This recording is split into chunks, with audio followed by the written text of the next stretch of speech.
Hey guys, I'm back. I'm a bit behind, but Genshin dropped some lore recently that needs looking into. The shades were shown before the theroized, which probably means Snezhnai is going to help expose a huge piece of the puzzle for what's going on in Teyvat and for what took place in the day of Khaenri'ah. Now, a lot of people have speculated the true identity of Paimon, and I'm also speculating she's one of the 4 shades. Today we'll go through who are the shades and what information we have on them so far. We'll speak on how the traveler met Paimon and what their relationship is like, the origins of her name, and why I believe she's the shade. The shades. The shades are powerful entities associated with the heavenly principles, but they are not the heavenly principles. The shades, whose real name is Paimons, also known as the primordial one and the first descender. They're the authority that oversees the entirety of Teyvat. You ever heard the story of the descender that birthed from an egg, made Teyvat, and defeated the 7 dragons that rule there? Well, that's the heavenly principle. Even though that battle with the dragon lasted 40 years, they created the 4 shining shades. The shade of time, Istaroth; shade of life, Naberius, potentially merged with Rhinedottir; shade of death, Ronova; and the shade of space, Asmoday, the sustainer of the heavenly principles. These entities are believed to be even more powerful than the archons, and they have significantly shaped the world of Teyvat,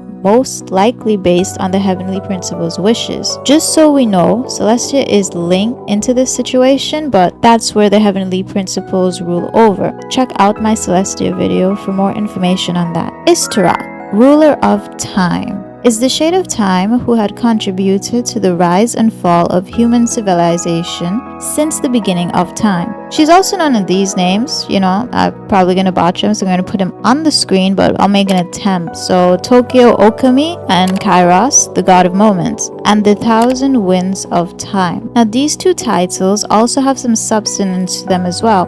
So we'll start with the 1,000 winds title. It's a term that has appeared in Genshin and historical texts of Mondstadt, Liyue, Sumeru, and Khaenri'ah. Just so you know, not only does it refer to Istaroth, but also Barbados, personification of the winds that protect Mondstadt, and the concept or erosion. Erosion is the general term of the process of getting mentally worn down over time by a combination of factors affecting someone's life. Eventually, erosion will cause a person to lose their sense of self. Even powerful, long-lived beings like gods and elemental dragons are able to get erosion. With that being said, you can see why that disease would be speculated to have Istaroth involved. As for the moment's title, it is said that she was given this because it doesn't seem as if she reigns amongst one strict timeline, but instead she reigns amongst specific points or intervals in time. Hence the moment state. For instance, when these people got demolished, she pulled back time to bring the tree to life. She didn't interfere with the people. They stayed demolished, even though that all happened together in one timeline. She was worshipped in Mondstadt and Khaenri'ah before the Archon appeared, and even during their appearance. She was the god that Khaenri'ah was calling out for when their island sunk before Orobashi appeared. Their pleas and prayers went unanswered by the heavenly principles and its other 3 shades. Of course. Only Istaroth continued to answer them even though she was involved in the war that caused their land to fall. You can watch this video I have on Khaenri'ah to learn more about them. Other than that, as time went on, Teyvat forgot about her. Venti even knows her since she gave him a small fragment of her power and authority after the 2 met before he ascended to godhood. Venti says that Istaroth began to write the story of the world. To her, all living beings were equal, both in their value and insignificance. Like an ancient scroll, she engraved upon her memory all people, all events, all encounters, and all farewells. Raiden believes that Istaroth may have assisted her twin sister, with or without her knowledge, in manipulating time to plant the sacred sakura, as both her and Yaomiko were unconvinced that her sister would be able to do so herself. Hilichurls may also have a connection to Istaroth and the heavenly principles. Jacob Musk believes that Hilichurls worship elemental power itself, giving the example that Hilichurls worship the power of Anemo rather than the Anemo Archon, and there is a notable cluster of Hilichurls dancing around on the sundial by the Thousand Winds Temple that the traveler may be commissioned to exterminate. Something like this leads me to believe she's not Venti. She just shares her powers with Venti, just like how they share the same voice actor. Do with that what you may. So far in the story, she's also been mentioned in World Quest. The final chapter, they gave a flower to the traveler,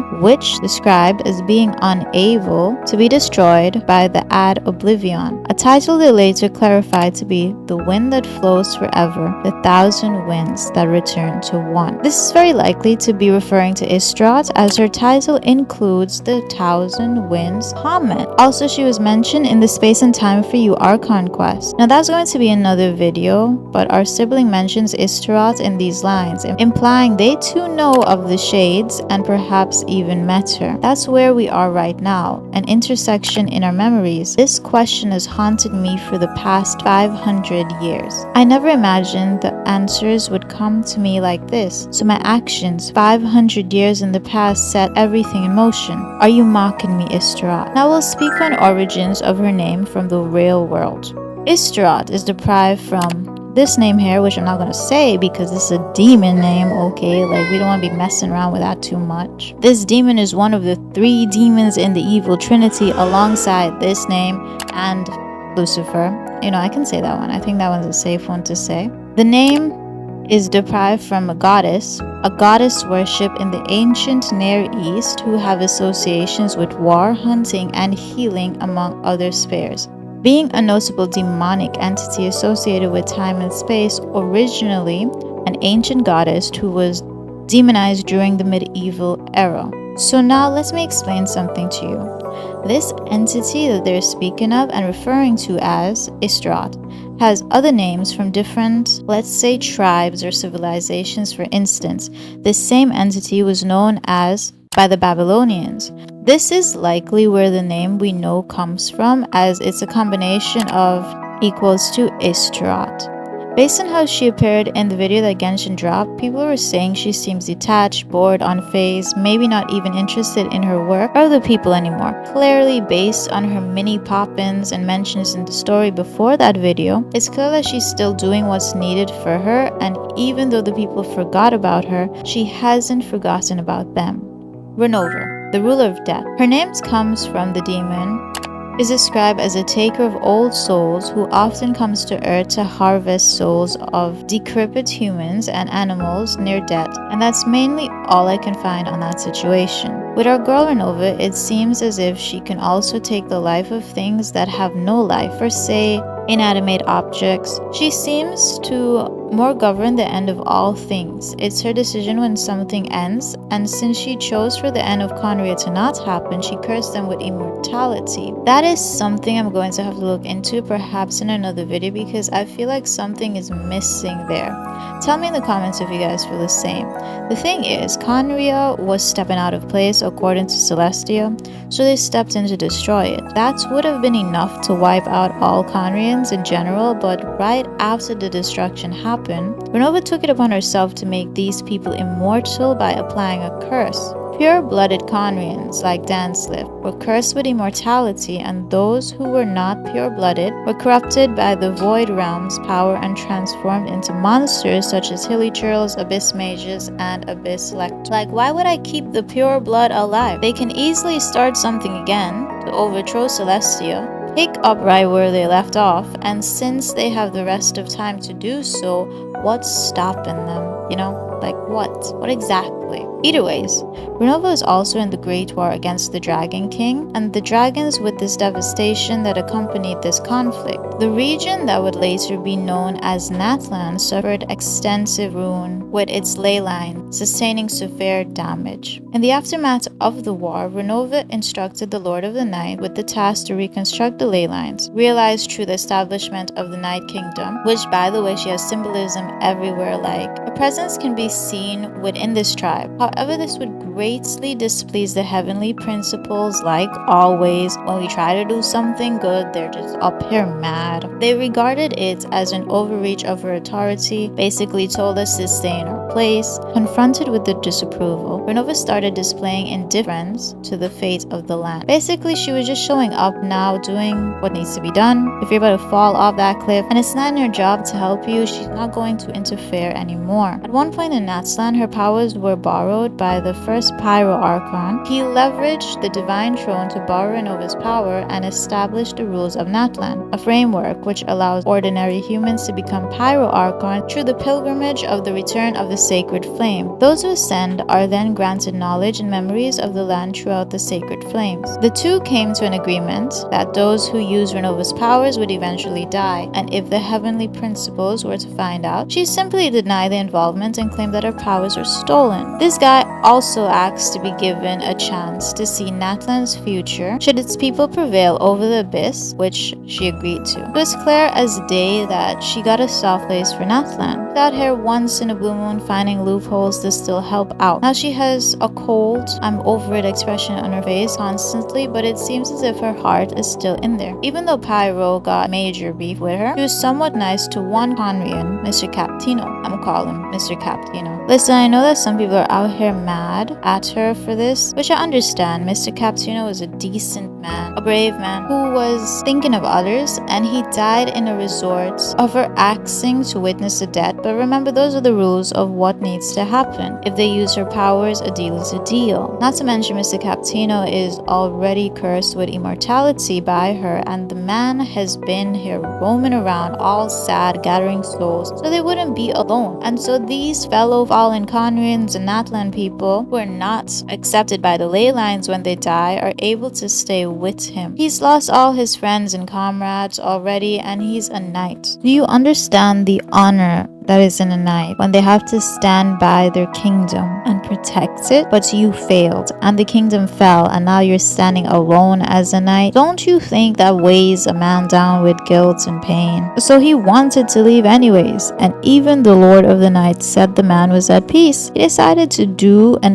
FU move on Ronova by using her own rules against her. Immortality situation and the witnessing of a death. Since he can't die, he picks to merge with the Lord of the Night to create a new rule for the ley lines, so his body would still be there but his soul wouldn't, and he'd be able to pass over with all the other souls he's collected to give them peace. At first Ronova was like, nah, you guys wasted my time, I'm just supposed to see someone die and leave. But Captino gave his speech, says he hates her and wants to win against her in a last haha. Can't have the best of both worlds, you can only pick one thing, immortality or death witness. Ronova's like, you guys wasted my time out here, but I feel you. I feel the righteous move you're out here trying to do, so I'm gonna let this one slide. I'll let these guys go to rest, and I'll make it look like you won this one. When she had the ability to just like reject all that jazz and move about her day and still get best of both worlds, but she chose to be peaceful that day and hopefully let it slide on the Celestial's watch, because that's her habit out here. She's not entirely bad, and Captino might very well come back and be playable because Genshin knows how to make money, and if a lot of people are willing to pay for him, then they will definitely bring him back, so no need to be mad. Naberius, the ruler of life. I don't really see much about her, so we're gonna have to work with what we have. She's somewhat a bit more conflicted and has two dwellings within herself. First off, I'll get it out of the way. Naberius is also a demon from hell. That's the name right here. He restores lost dignities and honors and takes the form of a three-headed dog or a raven. Now, if you've been paying attention, it seems that each shade has a special connection with some nations, and Naberius' own is Fontaine. Naberius, being the shade of life, is responsible for the creation of Khaenri'ah, who is the old Hydra arc. They were supposed to be the new heart of the primordial sea after Celestia took everything from the dragons like an evil man, of course. But then something happened, which seems to always happen because these archons have free will, but that doesn't mean it doesn't come with consequences. So the Oceanoids were allegedly born from her tears, and they wanted to live on the surface like humans. Khaenri'ah said, okay, no problem, let me just turn you into some humanoid situation, and one of those Oceanoids was Folklore. This would be a no-no for Celestians. Somehow Khaenri'ah would be oft in Sumeru, and folklore became the Archon, but with a curse attached to her because of what Igaria did. During this time as well, coincidentally, something happened to Naberius. We don't know what happened, but her heart is later found by Rhinedottir and Albedo. Huge heart, by the way. It was eventually consumed by Rhinedottir and the two merged. This merging created a dual entity where Rhinedottir is a dominant personality now controlling Naberius' powers and embodying the shade of life. But Naberius is still present and alive within Rhinedottir and communicates with her. Now, this splitting and merging situation isn't new to Naberius' powers itself. It seems even folklore split herself from Furina. Perhaps this is a pass-on ability from Naberius. Maybe it is even a case that because the heart was consumed, her very self and essence was shared with Rhinedottir as a survival guide, like Venti and the Time Shade shares some powers. Also in the fortress, there is a random 3-headed wolf to represent Naberius. Now let me say something here about her heart. Before I get into talking about the other half of her, which is Rhinedottir, she carries around blue in her design and some DNA structures, and being associated with Fontaine, it's like they're telling us that water is an obvious source of life, and it's a key thing for her. After the decomposition of the primordial sea's first heart, which was the Hydra dragon who they beat, she created Igaria to serve as a new heart of the primordial sea. But since they messed up, too, I'm assuming a heart was missing, and after the cataclysm, where her heart was eventually discovered, I feel like it's because she must have given up her heart on herself in a way for Fontaine. Shortly after discovering it, Rhinedottir disappeared, leaving behind a message for Albedo to uncover the truth and meaning of this world while she strolled off with Naberius. Rhinedottir is also known as Golds, an alchemist from Khaenri'ah, one of the 5 sinners by the way, and the iconic creator of Albedo, Durin, and the Rift Towns. She creates her most skilled works from chalk-like soil. Now we all know that the 5 sinners were out here doing something that they should not have been doing. So this merge is a bit odd, but it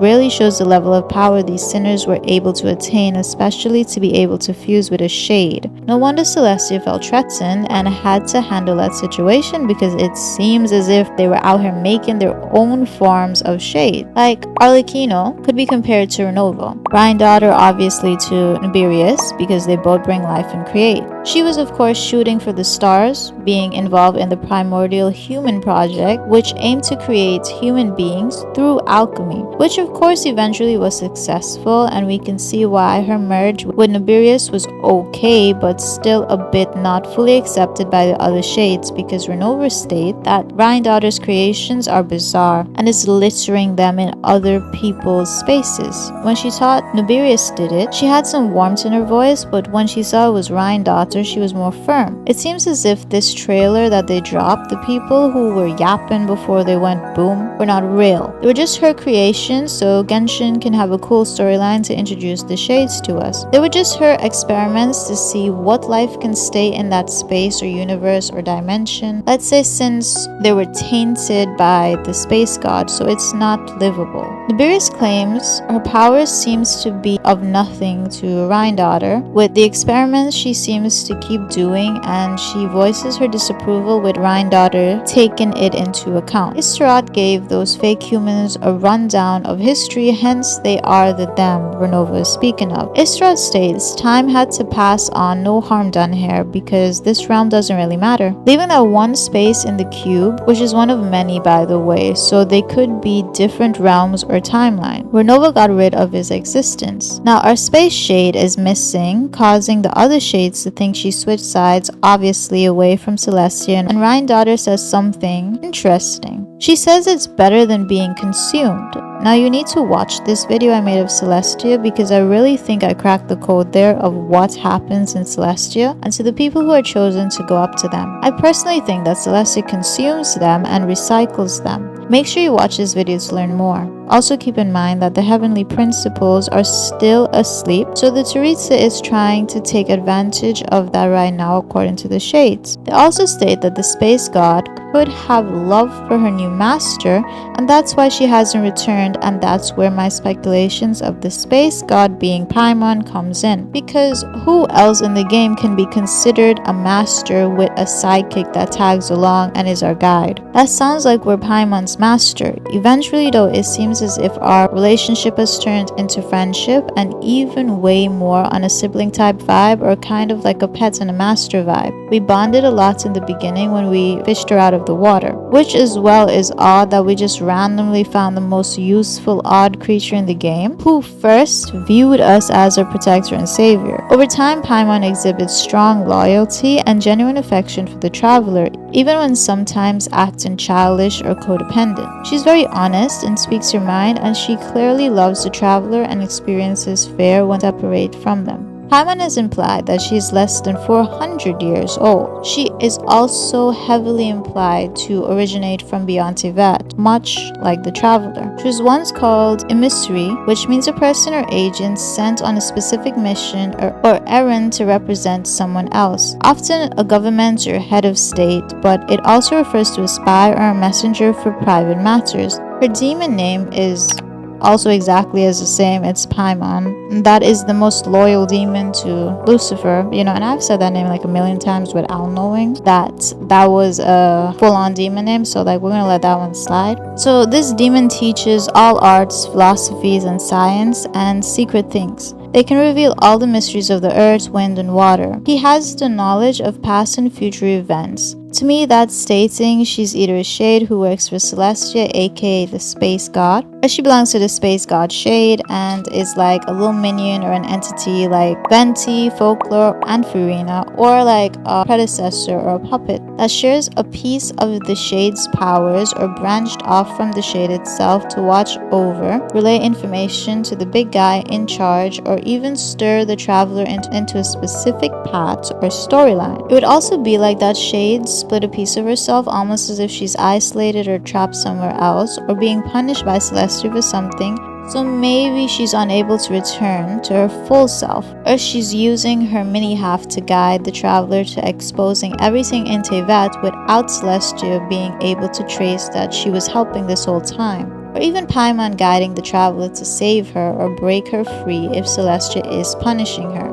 Asmoday. Asmoday is the ruler of space and is the fourth shade, the one who I keep calling space god. She, as we know, is the mysterious god responsible for separating the traveler from their sibling at the start of Genshin Impact, making her naturally our villain of the story on surface level. She has a demon inspiration called, possesses immense physical power capable of easily overpowering other demons and angels. He can move objects and living beings with his mind, using it to control, harm, or immobilize them. In one story, the demon stole the ring of Solomon and threw it in the sea, where it was eaten by a fish, which was then caught and offered back to Solomon, and he got back his ring and powers. That alone has me wondering if Paimon is somewhat of a gift from Asmoday. Perhaps she's our powers and memories that are suppressed or detached from us, but let's talk about our Shade. Now, our Shade, she introduces herself to us as the sustainer of heavenly principles, and she's about to stop man from interjecting themselves into things they shouldn't have business being in. Something Khaenri'ah was known for, as they were the pride of humankind with no rulings from any gods. They got into a fight with her and they both were placed into separate cubes,